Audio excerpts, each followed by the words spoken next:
सबसे पहले आते हैं फ्रैक्चर की डेफिनेशन पे।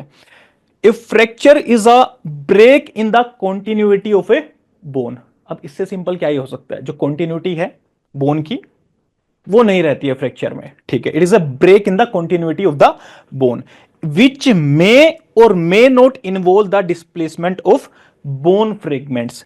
अब इसके यहां पे लगा लीजिए ब्रेक हो जाता है बोन। अब ऐसा जरूरी है कि ये दो पार्ट्स में डिवाइड हो जाए? कोई जरूरी नहीं है। देखिए ऐसा भी हो सकता है कि फ्रैक्चर सिर्फ इतना ही हुआ है, यहां तक हुआ है, ये दो पार्ट्स में डिवाइड नहीं हुआ है। ऐसा भी हो सकता है कि ये बोन फ्रैक्चर से जब डिवाइड करेगी इसके दो फ्रेगमेंट में, बिल्कुल अलग अलग दो फ्रेगमेंट में भी ये जा सकती है। अगर एक बोन बिल्कुल फ्रैक्चर होने के बाद डिस्प्लेस्ड हो जाती है, बेसिकली दो फ्रेगमेंट अलग अलग हो जाते हैं, तो वो भी पॉसिबल है सिनारियो। और एक ये भी हो सकता है कि बोन में फ्रैक्चर है बट बोन के फ्रेगमेंट अलग अलग नहीं हुए, बिल्कुल अलग अलग हो जाएंगे तो क्या बोलेंगे उसको? डिस्प्लेस्ड फ्रैक्चर उसको बोलेंगे, कि बोन डिस्प्लेस हो गए हैं, उसका डिस्प्लेसमेंट हो गया है बोन का। अगर फ्रैक्चर है बट फ्रेगमेंट डिवाइड होकर के बिल्कुल अलग नहीं है, तो अलाइनमेंट एक ही है बोन का, तो उसको हम क्या बोलेंगे? नॉन डिस्प्लेस्ड फ्रैक्चर बोल देंगे। और वो डिस्प्लेस्ड और नॉन डिस्प्लेस्ड फ्रैक्चर की हेडिंग के नीचे जो भी रहेगा हम पढ़ते रहेंगे। अब कोई भी फ्रैक्चर हो, काफी सारे फ्रैक्चर पढ़ने वाले हैं हम आगे जाकर के। अब वो हो सकता है कि वो डिस्प्लेस्ड फ्रैक्चर की कैटेगरी में आते हो सकता है कि वो नॉन डिस्प्लेस्ड, वो आपको अपने आप ही सोचना है। वो हर कोई भी फ्रैक्चर पढ़ेंगे तो हर जगह ये नहीं बताएंगे कि ये डिस्प्लेस्ड वाला है, ये नॉन डिस्प्लेस्ड वाला है, ये सिंपल वाला है, ये कंपाउंड वाला है, ये कंप्लीट इनकम्प्लीट। मैं आपको कॉन्सेप्ट बता दूंगा और लास्ट में सबको एक साथ जोड़ के भी दिखा दूंगा कि ये कैसे चल रहा है। अलग अलग तो ऑब्वियसली समझने के लिए हमें सब कुछ अलग अलग ही पढ़ना होता है, बट लास्ट में मैं एक बार आप लोगों के लिए कनेक्ट कर दूंगा, होपफुली वहां पे सब कुछ क्लियर हो जाएगा, वो कंफ्यूजन नहीं बचेगा आपको, ठीक है जी। डेफिनेशन में ये बोलना चाह रहे हैं, फिर से पढ़ देते हैं एक बार, क्लियर हो जाए। A fracture is a break in the continuity of a bone which may or may not involve the displacement of bone fragments. It can result from trauma, disease और मैकेनिकल स्ट्रेस। अभी यहां पे ये तीन words ऐसे डाल दिए कि थोड़ा सा कंफ्यूजन बनता है। देखिए ट्रोमा क्या हो सकता है? कार से एक्सीडेंट हो गया तो ये ट्रोमा हो जाएगा। अब बोन के अंदर किसी के ट्यूमर है तो उससे बोन कमजोर करते होती जा रही है, या ऑस्टियोपोरोसिस की कंडीशन है उसकी वजह से बोन कमजोर होती जा रही है, तो फ्रैक्चर होने के चांसेस बढ़ जाते हैं। उसको इंटरनल फ्रैक्चर के हम आगे जाके पढ़ेंगे।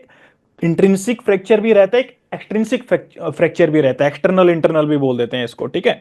तो यहां पे क्या बोलना चाह रहे हैं? ट्रोमा से भी हो सकता है जैसे कि कार एक्सीडेंट। अब डिसीज में क्या बताया? ओस्टियोपोरोसिस से चांसेस बढ़ जाते हैं, या बोन ट्यूमर है, ट्यूमर ग्रोथ करते जा रहा है तो उसकी वजह से बोन में फ्रैक्चर हो सकता है।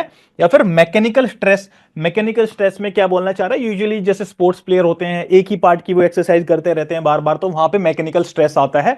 या फिर जो आपके ये फाइटर्स रहते हैं, जैसे यूएफसी वगैरह फाइट होती हैं, उसमें वो प्रॉपरली अपना वेट एक जगह पे सही प्रॉपर बैलेंस में नहीं रख पाते हैं, तो पूरा वो फोर्स का ट्रांसमिट होकर के एक पर्टिकुलर जॉइंट पे जाता है, एक पर्टिकुलर बोन के एक पर्टिकुलर लोकेशन पे जाता है, उसकी वजह से वो बोन डिस्ट्रॉय हो जाती है। वो डिपेंड करता है कि लेटरल फोर्स लगा है या टोर्शन वाला लगा है, मतलब स्पाइरल वाला लगा है उसके अंदर, या रोटेशनल उसको बोल देते हैं। वो सारी चीजें आगे डिस्कस करेंगे, अभी कंफ्यूजन नहीं होना। मैं तो सारा लेक्चर ट्राई कर रहा हूं कि एक बार एक पैराग्राफ में खत्म कर दूं, बट अलग अलग से देखोगे तो वहां पे क्लियर हो जाएंगी चीजें। मैं बस कोशिश कर रहा हूं कि सारी चीजों को थोड़ा सा मिलाता रहूं आपस में, ताकि आपको समझ में आ जाए फाइनली जब लेक्चर कंप्लीट होगी, हाँ अच्छा ऐसे चल रही थी चीजें, ठीक है। चलिए, अब ये बोन के पार्ट है।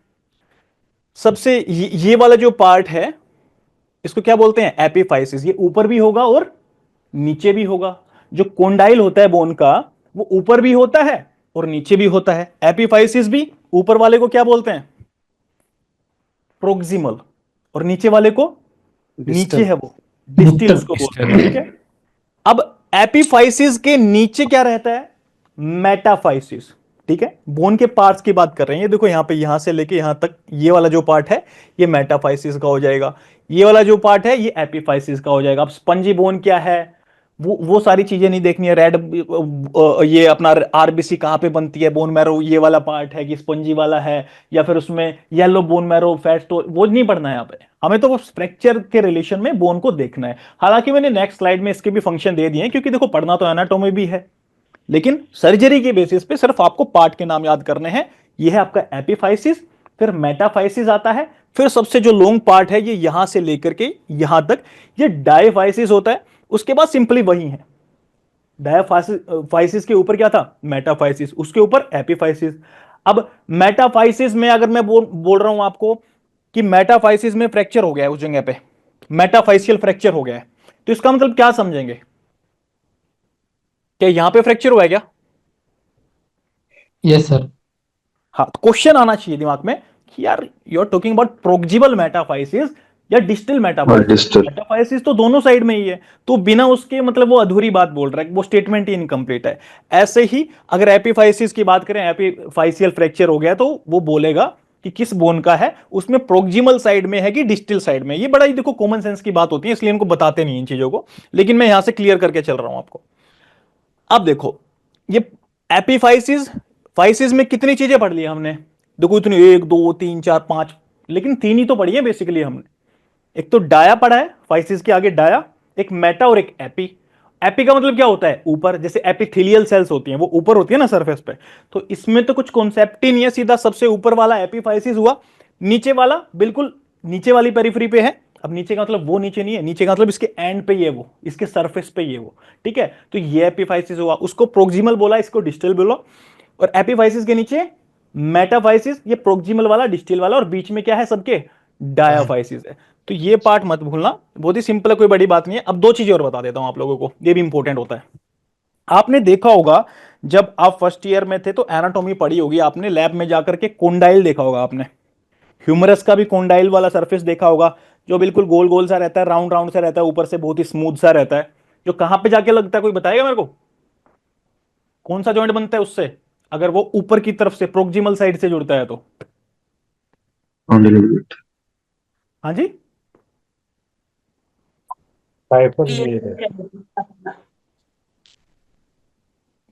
क्या बोल रहे हो?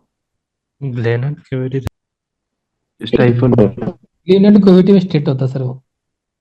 वो तो ठीक ग्लिनोड है, ग्लिनोड कैविटी के जाके स्टाइफ, अटैचमेंट होता है। जी, स्टाइफल स्टाइफेल ज्वाइंट। ह्यूमरस कौन से, क्या फोर लिम्ब में होती है कि हाइंड लिम्ब में होती है humerus? Shoulder joint. Fore limb में। फोर लिम्ब में होता ग्लिनोड है। कैविटी में ग्लेनन जाके कैविटी ग्लिनोड Elbow कैविटी में joint जाके है, अटैच होगा सर वो। शोल्डर जॉइंट बनेगा। Sir glenoid cavity Elbow joint है लिम्ब में तो। पूछ लिया शोल्डर कुछ जॉइंट लोग बनेगा तो। सर। शोल्डर जॉइंट एल्बो बनेगा। जॉइंट। कूल कूल, सिंपल है बिल्कुल। अब देखो, ये कोंडाइल है, कोंडाइल वाला सरफेस होता है। अब देखो मैं एक दो ऐसी चीजें बताऊंगा आपको जिसके लिए ना बड़ी मेहनत करनी पड़ती है और माथापच्ची बहुत हो जाती है उसमें, बट मैं कैसे ना कैसे उसको कंक्लूड करके ले गया हूं, इसको आप लोग ध्यान से सुन लेना। हो सकता है एक बारी में ना समझ में आए, बट थोड़ा सा ध्यान से समझना। हम है ना, फ्रैक्चर्स के अंदर एक आर्टिकुलर फ्रैक्चर बढ़ते हैं, एक कोंडाइलर फ्रैक्चर बढ़ते हैं। अब आर्टिकुलर वर्ड का मतलब क्या होता है, पहले इसके ऊपर जाते हैं। आर्टिकुलर वर्ड का मतलब क्या होता है, तो बताएगा मुझे? Joint I think joint. हाँ, आर्टिकुलेशन। आर्टिकुलेशन हो रहा है, बेसिकली जॉइंट टू जॉइंट मिल रहे हैं, ठीक है। अब आर्टिकुलर फ्रैक्चर की मैं बात कर रहा हूं, एक जॉइंट दूसरे जॉइंट से कैसे मिलता है, कोई बताएगा? लिगामेंट। लिगामेंट टेंडन तो होते ही हैं, और सबसे इंपॉर्टेंट चीज आप भूल रहे हो, जो कि बोन से भी मतलब बोन जैसे ही होता है। अब बोन में ब्लड सप्लाई होती है कि नहीं होती है वैसे? होती है सर। होती है, पेरियोस्टिम में होती है, न्यूट्रिएंट फोरामेन उसी के लिए होता है प्रॉपर। नर्व भी जाती है उसमें, ब्लड वेसल भी जाती हैं। अब बताओ, एक ऐसी चीज है जो बोन को बोन से जोड़ने का काम आती है और बोन के सरफेस के ऊपर ही मिलती है, वो कोंडाइल के ऊपर ही मिलेगी आपको यूजुअली, इपिकोंडाइल। लिगामेंट। और उसमें ब्लड वेसल की सप्लाई भी नहीं होती है। अगर वो कार्टिलेज डिस्ट्रॉय हो, सर, कार्टिलेज होती है वो। कैप्सिल। यस, वो कार्टिलेज होती है, तो उसमें ब्लड वेसल की सप्लाई भी नहीं होती है। अगर वो डैमेज हो जाती है तो इसलिए बोलते हैं कि उसको हील हो पाना बहुत मुश्किल होता है, या तो लेट होगी या जिंदगी भर होगी ही नहीं। क्यों? क्योंकि ब्लड वेसल्स की सप्लाई ही नहीं है, न्यूट्रिएंट पहुंचेंगे नहीं तो रिपेयर कैसे करेगी वो, ठीक है। तो जो कार्टिलेज होती है वो कोंडाइल के सरफेस के ऊपर होती है यूजुअली। अगर आपको मैं बोलूं आर्टिकुलर सरफेस का फ्रैक्चर है, तो ये हो सकता है कि कोंडाइलर फ्रैक्चर भी है वो, और ये भी हो यस सर। सकता है कि वो कार्टिलेज का फ्रैक्चर है, सिर्फ जो कार्टिलेज रहती है कि उसका फ्रैक्चर है। आप बोलोगे सर लेकिन कार्टिलेज तो कोंडाइल के ऊपर ही रहती है, लेकिन कुछ केस ऐसे होते हैं, जैसे नी जॉइंट की बात कर लो आप, जो टिबिया वाला पोर्शन होता है उसके फ्लैट सरफेस पे जाकर के फीमर जुड़ती है, और जो कोंडाइल वाला पोर्शन रहता है वो फ्री रहता है थोड़ा, और वो फ्री रहता है तो फ्रैक्चर कार्टिलेज का होगा कि नहीं होगा वहां पे, अगर ज्वाइंट की अगर मैं बात कर रहा हूं तो उस पे जो ज्वाइंट टू ज्वाइंट ऐड करने के लिए क्या चीज काम में आती है? कार्टिलेज। अब कार्टिलेज का फ्रैक्चर हो जाएगा, बट कोंडाइल तो डायरेक्ट उसके कांटेक्ट में थी ही नहीं फीमर के, तो वो कोंडाइलर फ्रैक्चर नहीं होगा ना। अगर कोंडाइल है, लगा लो ह्यूमरस वाला पार्ट है, कोंडाइल है और उसके ऊपर कार्टिलेज भी है, अब उसका फ्रैक्चर अगर होता है तो इसमें क्या, ये आर्टिकुलर फ्रैक्चर भी है और साथ के साथ कोंडाइलर फ्रैक्चर भी है। तो कोंडाइलर फ्रैक्चर अगर कोंडाइल ही ज्वाइंट का फॉर्मेशन कर रहा है मिलकर के कार्टिलेज के साथ, तो आर्टिकुलर फ्रैक्चर में ये अंडरस्टूड है कि कोंडाइलर फ्रैक्चर भी हो रहा है। बट अगर कार्टिलेज ज्वाइंट के साथ, ये बोन है, इसमें ये कार्टिलेज यहां पे लगी हुई है और ये दूसरे बोन से जुड़ रही है, तो कार्टिलेज अगर फ्रैक्चर होता है ये आर्टिकुलर फ्रैक्चर भी माना जाएगा और ये कोंडाइलर फ्रैक्चर भी होगा।